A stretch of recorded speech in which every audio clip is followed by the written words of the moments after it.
Hello, everyone, and welcome to Expert Mind Talks with the Mind Journal.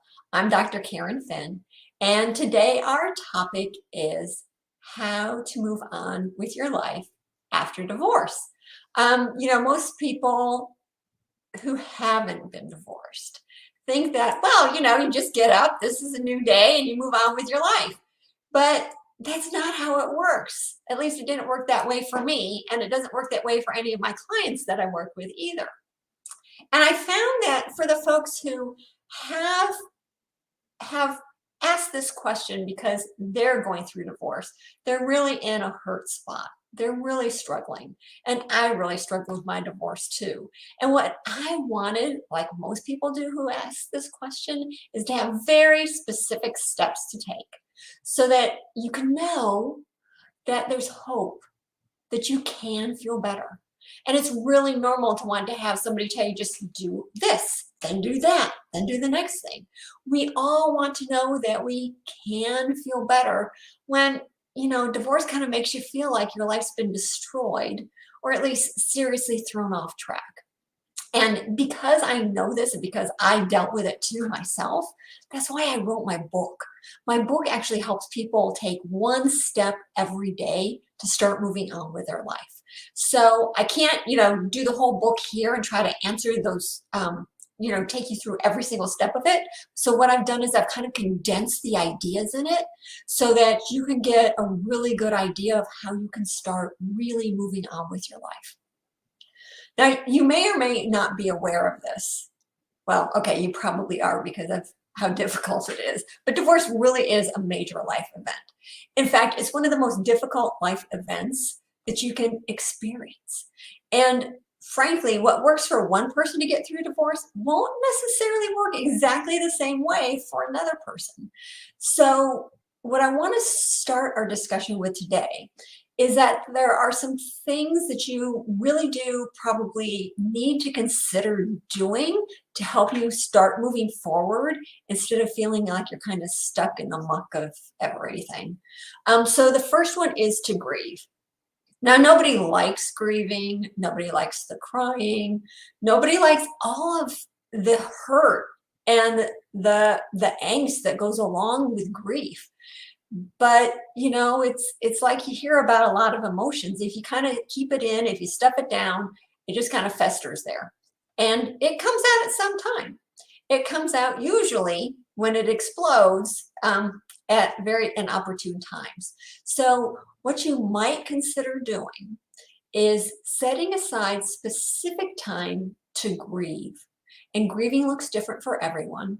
So whatever grieving is to you, if you can actually allow yourself to do it, even if it's just in condensed time periods, it will help you start to move on. Another thing that you might consider looking at is committing to be a survivor and not a victim. A lot of folks, when they're on the receiving end of the news that they're going to be divorcing, it can be really difficult not to feel like a victim because it's like, I didn't make the choice to end my marriage, right? But the truth is that the longer you feel like a victim, the longer you're going to stay stuck in all the mess that goes along with the divorce because you feel powerless. Victims feel powerless. And although it may be true that you're not the one who decided to get divorced, right?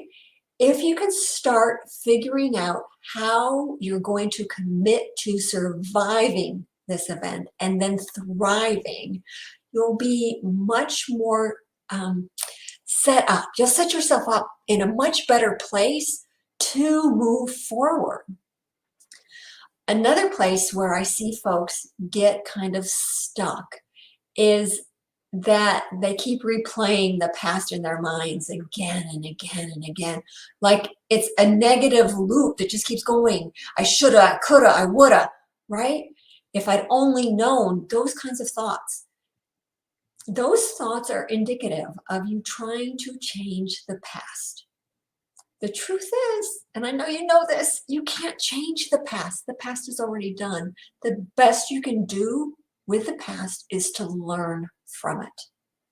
And so it's not easy, but if you can start to catch yourself when you're ruminating on the past and allow yourself to say, yes, that did happen, and what I learned from it is, you'll loosen the hold that you have or that the past has on you and be able to start looking forward so you can move on with your life.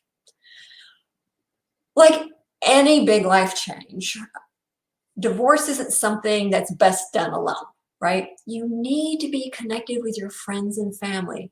It really is important that you have support available when you need it. I know when I got divorced, I was really concerned that my friends and my family would abandon me because I didn't know anyone who was divorced. I was the first one. I guess I was the trailblazer. And that wasn't a very comfortable place for me. I thought people would judge me. Some did, but most didn't. And certainly my family didn't. My family was there to support me. And I'll bet that you have at least one person in your life who can stick with you and support you while you navigate this major life event.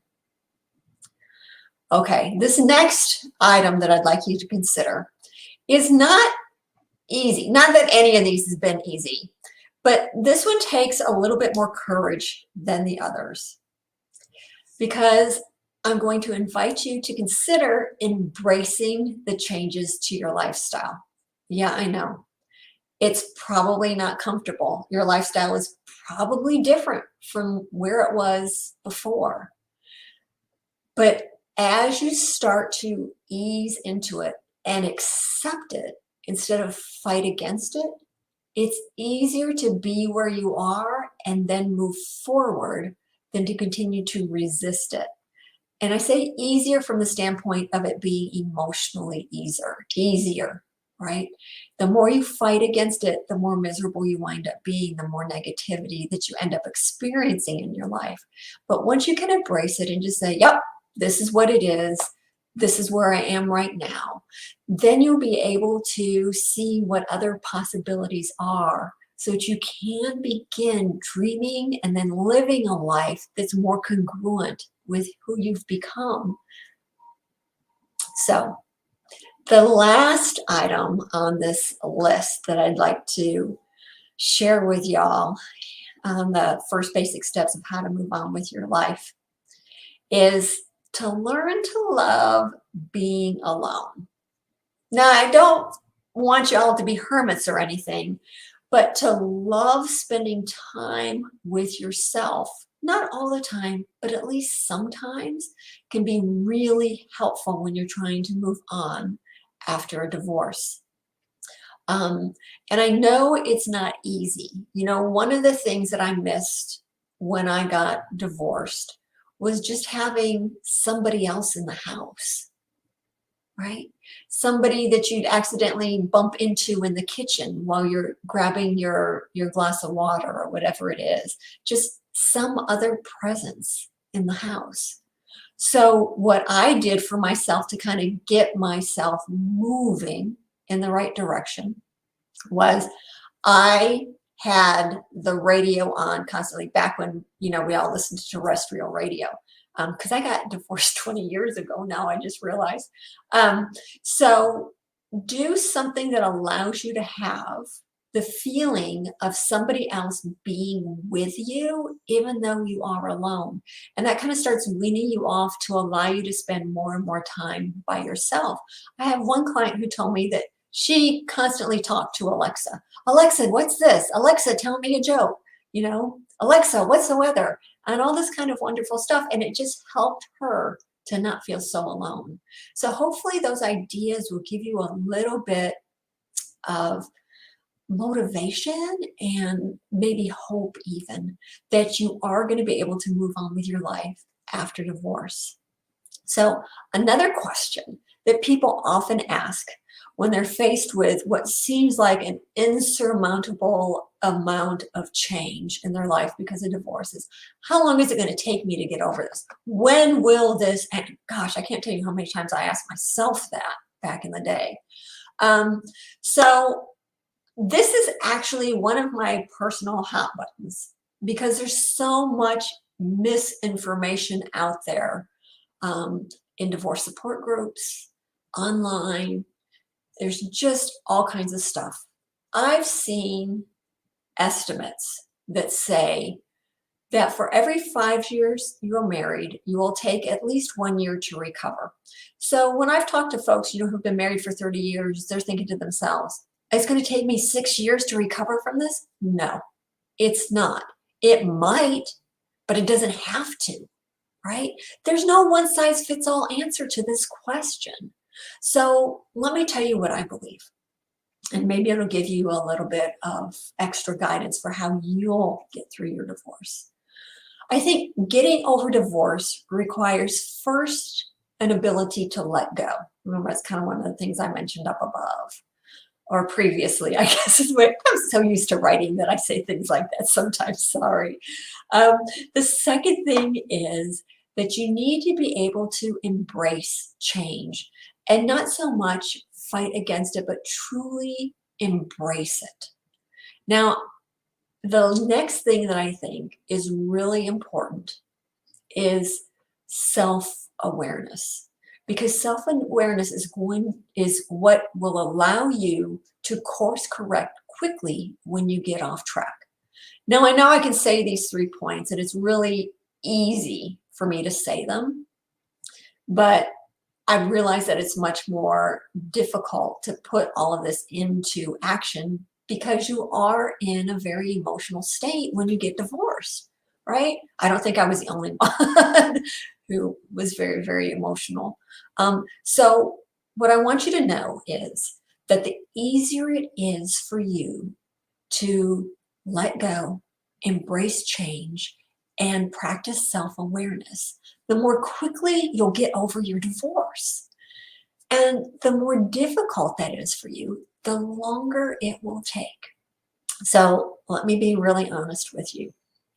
When I got divorced, although I was fairly ready by that point to let go and embrace change, I wasn't great on the self-awareness front.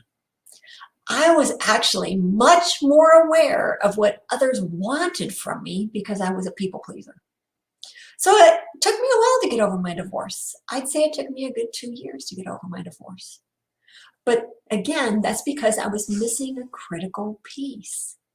So if you already know what the critical pieces are, then I think you got a big leg up on getting through your divorce. I also want you to know that I've worked with people who have gotten over their divorces much more quickly than I did.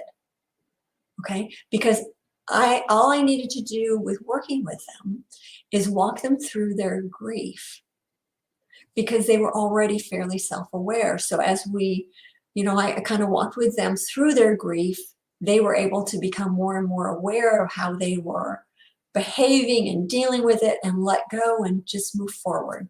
So there's also one other dimension I'd like for y'all to consider when you're thinking about how long it takes to get over divorce.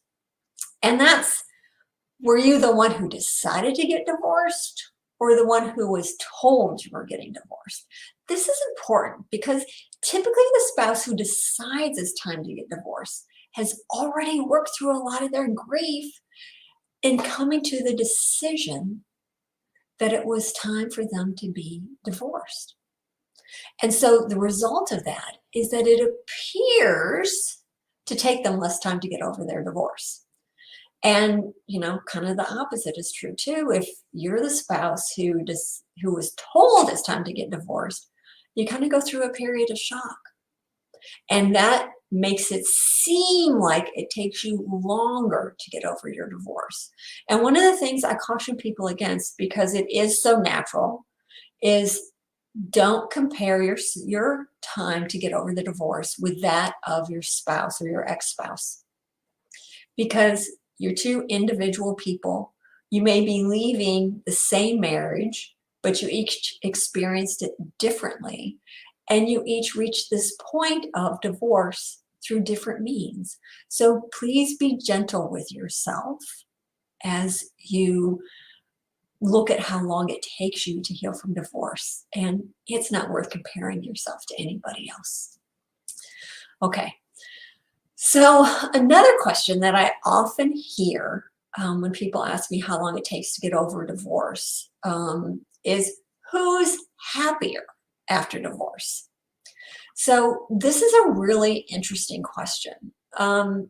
Again, if you look at it from the sides of who's decided to get divorced, if you're the one who is told you're getting divorced, you're probably hoping that you'll be happier, but pretty sure it'll be your ex that's happier, right? But here's the deal. Happiness isn't a competition either, right? Just like how long it takes you to heal from divorce isn't a competition, neither is happiness. Your mission, as it is for everyone who gets divorced, is to move on with your life in integrity with your values. And that in and of itself will help to bring you the most happiness. So if you move on in integrity, you allow yourself to be self-aware so you can course correct, you'll naturally navigate more toward happiness, because that's what we all truly want in our life. We want to matter and we want to be happy. Okay, so the next question that I have prepared for y'all that fits in with this theme is, how hard is life after divorce? And this really is an important question, because life is hard after divorce, at least for a while. And that's because you have to deal with so many changes happening all at once. And I kind of group these changes into 5 different categories. I call them social, emotional, legal, financial, and functional. Now, let me give you examples of what I mean by each of these types of issues so they'll make a little bit more sense. So the first category is social. What you might notice is that friends may take sides. They may take your side or your ex's side, right? You may also stop feeling comfortable hanging out with your married friends. I know I did after a while. My friends were all married and they were all very concerned about me and wanted to still include me in events that they had going on. But I'll be honest with you, after a while, it felt like I was a third wheel. And it just was more opportunity for me to become more self-aware and decide what I may need to do differently, so I didn't feel like a third wheel. And for me, that meant that I needed to start cultivating single friends too. The next item on the list, remember, was social was the first. The next one is emotional. Now, I think of the emotional trials of divorce of being something like riding a roller coaster, wearing a blindfold, not just closing your eyes, but wearing a blindfold and not choosing to let your hands go as you whip around the corners, but actually having your hands tied behind your back. So you can imagine you have no idea of what's going to come up next. You really don't know what emotion's going to hit you next. And so it's difficult to prepare for any of them. So somehow you need to start figuring out how it is that you can become more comfortable with the emotions. And you might do things like I suggested earlier of setting aside time for you to grieve. Because for most people, the grief, which also includes anger, is the most difficult part. And as you start to express that, the emotional roller coaster ride starts to slow down a little bit. All right, so we covered social and emotional. The next one is legal. Well, this is probably pretty self-explanatory because divorce requires that all of a sudden you need to talk to somebody about the laws where you live. And it's pretty uncomfortable to be told that the way you're going to divide up your life and live your life going forward is based on laws that you probably didn't even know anything about when you got married. But here it is, now you're going to have to live differently because of somebody else's laws. And it can be very, very, very uncomfortable. Okay, so we covered social, emotional, legal. The next one is financial. Divorce typically requires a separation of the assets and debts. Yep, debts too. A lot of people are surprised by that when they're just contemplating divorce. And it also requires learning how to live with new financial needs. And it can be incredibly challenging. So perhaps you're on the side of needing to pay spousal support or alimony, and that can feel really uncomfortable. Or perhaps you're on the side of needing to go out and find a job that pays you a certain salary, and that can be very uncomfortable. So financial burdens of divorce can be pretty difficult to figure out how to deal with because they're typically pretty profound for folks. That doesn't mean that they can't be dealt with. It just means it's going to be a challenge. So we dealt with social, emotional, legal, financial. The last one is functional. Functional is kind of my word to describe how you live your life on a daily basis. You know, there are just some things that have to be done in order to move forward with your life every day, right? So you need to figure out your meals, you need to have clean clothes, you probably need to vacuum, you probably need to do the dishes, you might need to put gas in the car, right? All these things that you probably shared with your spouse when you were married. Well, now that you're having to move on with your life and you're single, you get to do all of it on your own. Some of it you may know how to do, some of it you may not know how to do. And what I'm going to tell you is that as you learn to do things that you didn't know how to do before, it's pretty empowering. Let me tell you a really quick story of how that played out in my own life when I got divorced. The home I was living in was older, and the kitchen faucet was a mess. It was dripping. I couldn't figure out how to get it fixed. And I frankly didn't feel comfortable paying somebody to come in and fix it for me. So I decided, okay, I'm going to change the faucet myself. Was it easy? No. Was it comfortable laying on my back, trying to undo things from underneath the sink? No. But I'll tell you what, I felt so amazing when it was done that I had actually changed the faucet in my kitchen sink. I was so proud. I felt just on top of the world because I had taken something that used to fall into my ex's camp of chores to be done, and I did it myself, and I found out that I could and that I was able. It was really satisfying. So what all these different angles of looking at divorce really mean and boils down to is that life after divorce will be different, right? And for many of us, dealing with a whole bunch of different at one time is really hard, right? So life after divorce will be hard, at least for a while. And hard doesn't mean impossible either. It just means that you'll need to stretch outside of your current comfort zone to deal with a new reality of your life. And maybe if you think of me and how thrilled I was with being able to change my kitchen faucet by myself, it might give you a little bit of inspiration for how you can move on with your life and tackle the things that may not feel so comfortable and make it a little bit easier for yourself. So the last question that I've prepared for y'all today is, can you really make life better after divorce?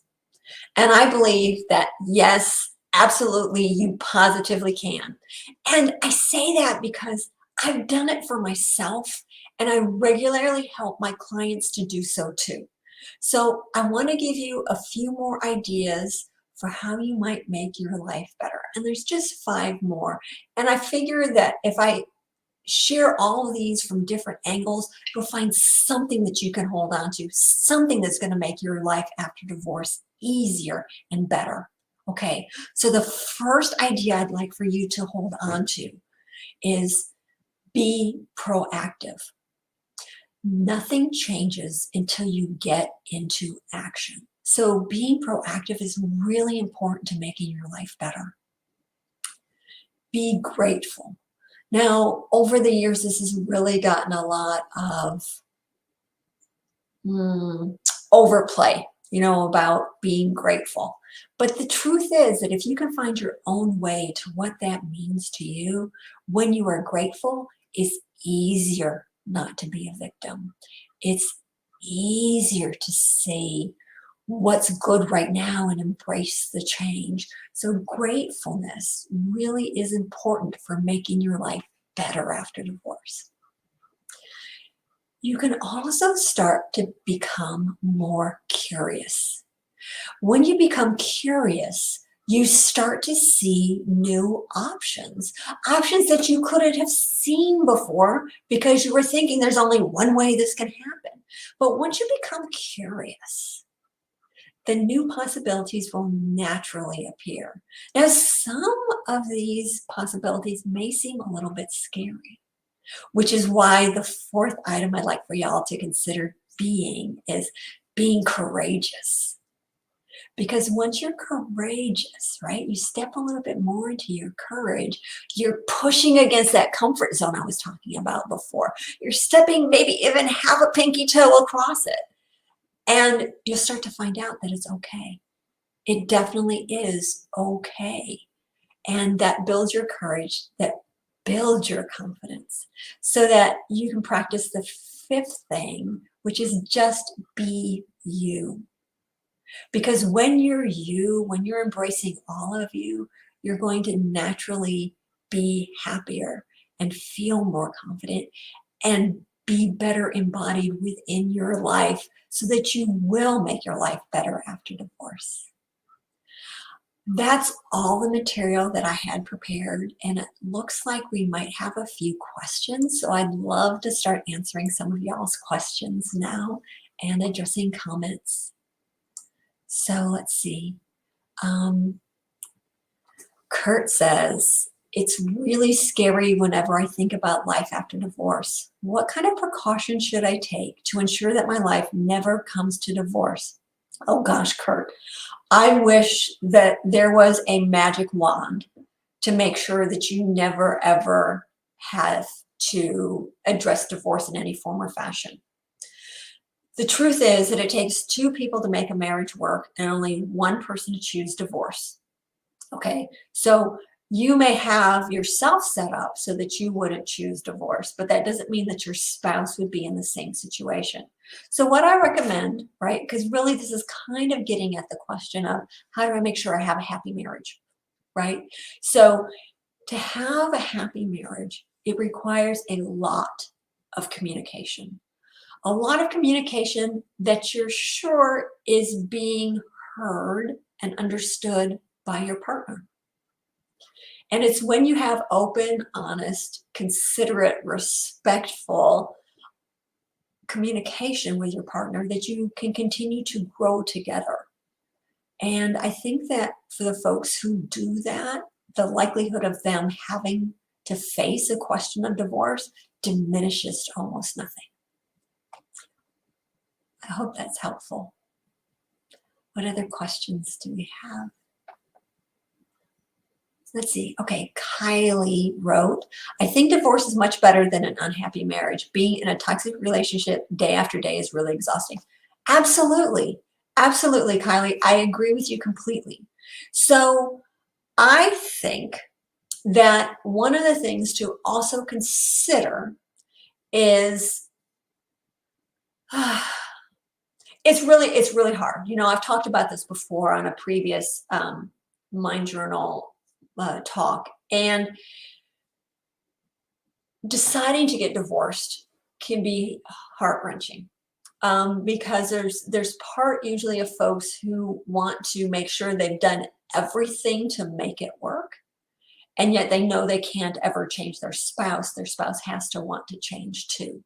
So if you've really tried, right, to make things better, and you can look yourself in the mirror straight in your own eyes, and you can say, yes, I have done everything and I have zero regrets about making the decision to take care of me, then absolutely, without a doubt.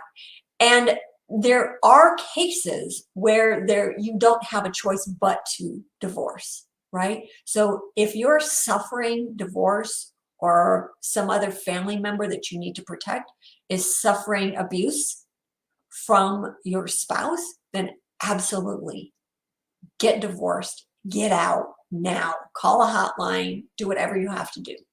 So there is untreated addictions that can cause problems that might be a really good reason to get divorced. There are several really good reasons to get divorced without trying to put in any additional effort, because your safety or the safety of others who live with you is at risk. So that's an important caveat. Sorry, I wanted to make sure everyone heard that too. What other questions are there? Oh, Karen, thank you. Karen wrote, Dr. Karen, you're awesome. Thank you, sweetheart. Thank you so very much. That warms my heart. Thank you. Yeah, okay, self-awareness. Yeah, self-awareness is definitely something, I admitted I struggled with too. And for me, I don't know if it is for you, Karen, but for me, it had so much to do with the idea of my role was to help take care of everybody else. And I think that's fairly prevalent in our culture, because typically women are taught that it is their job to be the caretaker. Now, typical doesn't mean it's true for everyone, right? And typical doesn't mean that men don't feel that too. It just means, traditionally speaking, women have been more groomed over the years to have that role than men, okay? So because of that, self-awareness requires effort to build up. And you can start doing that by pausing periodically through your day and asking yourself, I usually have to close my eyes, right, when I do that. So I'll close my eyes and say, okay, what am I feeling? And then I identify what it is I'm feeling to the best of my ability. Then I'll ask the question, what do I need? And when I just ask myself that question right now, I realize I need a little sip of water because my voice is starting to get rough. So just a second. So next, I kind of took the action without telling y'all that's what I was going to do. But when you come to that need question, then you can say, what do I need to do? Right? And then you can start to get into action and you start to honor that self-awareness. Now, those are just baby steps. But for most, I think that's a really good place to start, is just kind of getting the baby steps going so you become more naturally self-aware. What other questions do we have? Kelly wrote, I was the one who had to leave due to crazy violence and gaslighting. Oh my goodness, Kelly, I am so glad you got out. So glad. Yeah. It's not okay to be in that kind of a situation. And frankly, you know how I was giving the general guidelines before about the one who decides to divorce generally has the appearance of an easier time, especially when you're leaving because of abuse. It's not necessarily easier to get over divorce. So I really hope that you're working with someone and you have a whole bunch of support to help keep you stay safe and to move through learning how to think differently about who you are and your value in the world. Because usually those take a bit of a hit when you've been in a violent situation. I hope you're taking good care of yourself. Do we have any other questions?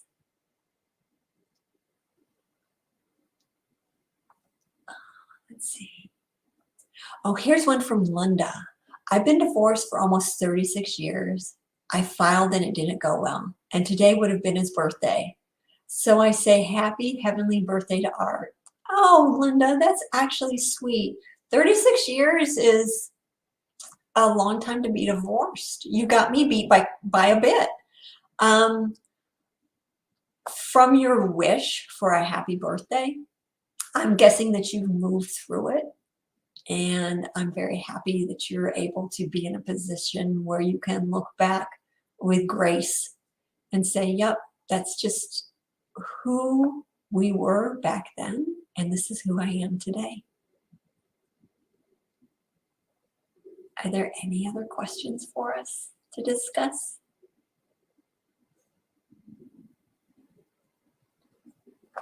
Okay, it doesn't seem like there are, but if you're furiously typing, I will talk for just a couple more minutes before I say goodbye so I can be sure to catch your question.